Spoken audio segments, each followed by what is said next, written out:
And we're going to hope my family doesn't show up. Ha! Same here. Hi, I'm George Thomas from the Akron Beacon Journal with Browns beat writer Nate Ulrich from the Akron Beacon Journal. If we make a lot of mistakes, you're going to have to forgive us. It's early. We can thank CBS and Fox for us showing up on your computer screens at an ungodly hour of the morning because they decided to release their Week 1 NFL schedule at this time. This being the case, there's Browns news.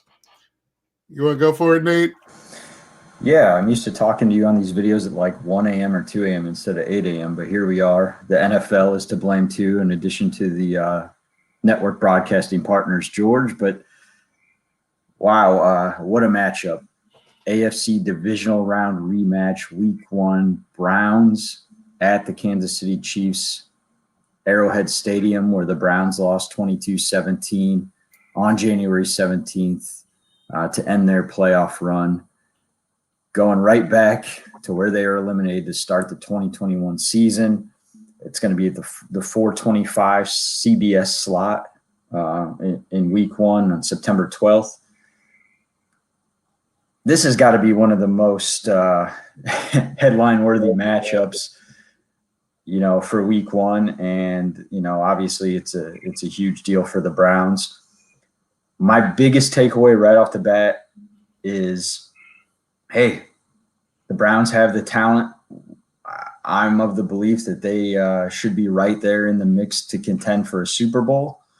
They get a chance to prove it right out of the gate. Week 1 doesn't make or break a team. We saw the Browns last year get embarrassed by the Baltimore Ravens 38-6 and still have their most successful season in 26 years.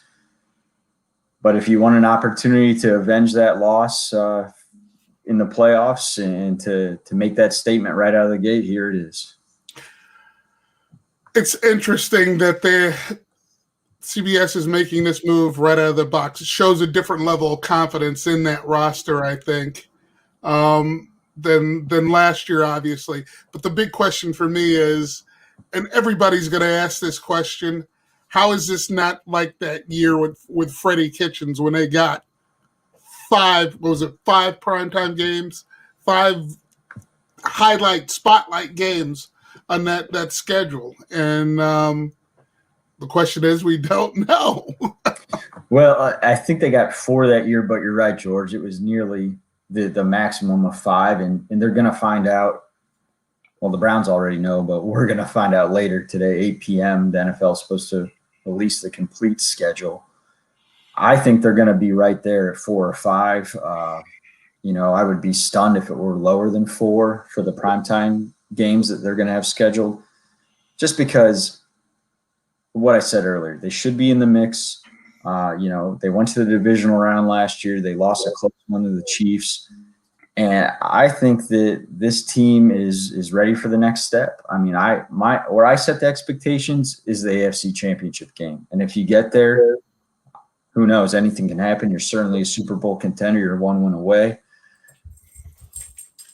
I think that the team is not only talented like I'm describing, but I think it's full of household names. I mean, you're talking about Odell Beckham Jr. coming back. You're talking about Baker Mayfield, Myles Garrett, Nick Chubb. Now you add Jadeveon Clowney, another former number 1 overall pick, to the mix. There's a lot of star power here. So I think those primetime games are coming. And the big difference from the Freddie Kitchens year is Freddie Kitchens is the head coach. It's Kevin Stefanski, reigning NFL Coach of the Year. He had this team focused and disciplined amid the pandemic last year. Freddie just did not have this team organized, prepared, and disciplined at the level it needed to be to maximize its potential and to capitalize on its talent. Now, see, for me, a lot of people are going to, and mind you, this isn't a prediction 6 months out or however many months out it is.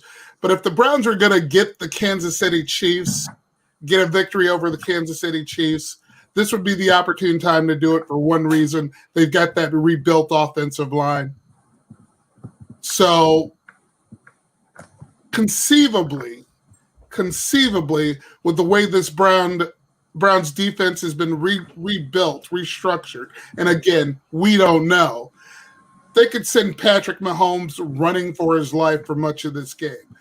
I say if they're going to get the Chiefs, it's better in a better chance in this game simply because Week 1 is notorious for upsets and things not happening the way people predict. So I think that's a possibility. That's a great point. Looking at it from the perspective of the Chiefs, do have a revamped offensive line. The flip side and the devil's advocate argument is the Browns could have 9 new starters on defense. So they have to face one of the most explosive, if not the most explosive offense in the league right out of the gate with Patrick Mahomes, Travis Kelce, Tyreek Hill. How are these guys going to gel under Joe Woods? And are they going to be ready to hit the ground running against this offense? That's going to be a hell of a test right away. I'm sure they're going to be very, very hyped. They're going to be fired up to get this rematch under their belts and have that, spotlight of the 425 slot. But I think if you had to give Joe Woods some truth serum, I don't know if you want to, test your 9 potentially new starters out of 11 against this offense. Maybe you could ease in somewhere else. But when you're one of the best teams, the NFL this is the territory you're in now. The NFL is going to put you in the sexy matchups right to begin the season. And here we are. So they are going to get that daunting test right away. It's a huge challenge, but you make a great point against the Chiefs. They're going to be testing out some changes too. I haven't got a chance to look at the rest of the Week 1 matchups. I understand Fox and CBS both released their Week 1 schedules. Are we looking at a lot of top tier matchups like this that first week? As many as you think possible? I think so. I was so focused on the Browns. I was watching CBS. Nate Burleson went on there and read off the CBS games, and I hit post and I jumped on this video with you, George. So I can't break those down either. One other thing I do want to talk about is just the history that the Browns are facing here. Every year is different, but the Browns this is the best collection of talent they've had, and despite that, they have this history hanging over their heads. And last year we saw how the opener went. Of course, they rebounded from it, but they are 1-20-1 in openers since 1999. So, like I said, this is the best team. You think this is the year that they're going to snap that. I think it's a 16-game winless streak in openers because they did have the tie a few years back against the Steelers, so it's not a losing streak. It's a winless streak. But, yeah, obviously not going to be easy to reverse that history. I did get a chance to look up real quick just Googling it, typing it in real quick. I think Andy Reid is 13-8 as a head coach in openers. So a couple of stats to throw at our viewers. Obviously, we're going to find out the rest of the schedule tonight. Like I said, we already know the opponents. Entering last season, the Browns had the 4th easiest schedule in the NFL based on their opponents' records from the previous year. And, with that same metric, this year they'll have the league's 9th toughest schedule.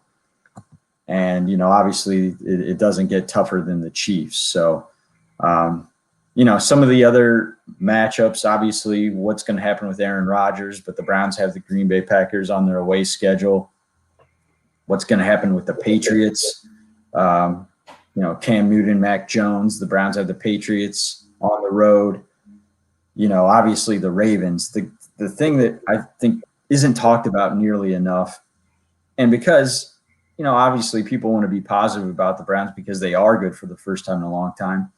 But if there's one thing that they need to overcome, it's the Ravens. The Baltimore Ravens went 2-0 against the Browns last year, despite the great success that the Browns had. So I think that the Ravens game is definitely going to be a huge and strong candidate for one of those primetime games, considering that instant classic they had last year in primetime. So those are obviously some of them that, I'm looking forward to finding out tonight. The Cardinals, that's the bonus game, if you will, that with the NFL going from 16 to 17 regular season games this year. That one's interesting to me. Kyler Murray, J.J. Watt, at the Cardinals just drafted a familiar name to Browns fans who are following the pre-draft process in Tulsa linebacker Zaven Collins. So, all those stand out. The Broncos are also coming to Cleveland. Who knows if they'll have Aaron Rodgers at quarterback. So those are some of the ones that stand out. I don't know if you have any others, George, that you're eager to find out. Yeah, let's be honest. The division this year is probably about Baltimore, and those games loom largest. And I think a lot of what they did on defense this year was predicated on dealing with Lamar Jackson. So, those are two I'm watching out. I think they have the potential to take care of business up and down the schedule. Confidence breeds confidence. Winning breeds confidence. That's the best way to put it. The key is going to be that defense, and you brought it up during the draft process. I believe you said you think Joe Woods possibly finally has the pieces he wants to play with, and that makes all the difference in the world. Now, whether his strategy works remains to be seen. So it'll be fun. It'll be interesting, and I think we'll be back tonight. After all this is announced in full, because, we got nothing better to do today. So, am I allowed to sleep until 8 p.m.? Sure. Is that how this works? Okay. Do that. So, Merry Early Christmas, Browns fan. We're going to go back to sleep, or I'm going to go get coffee at some unnamed place.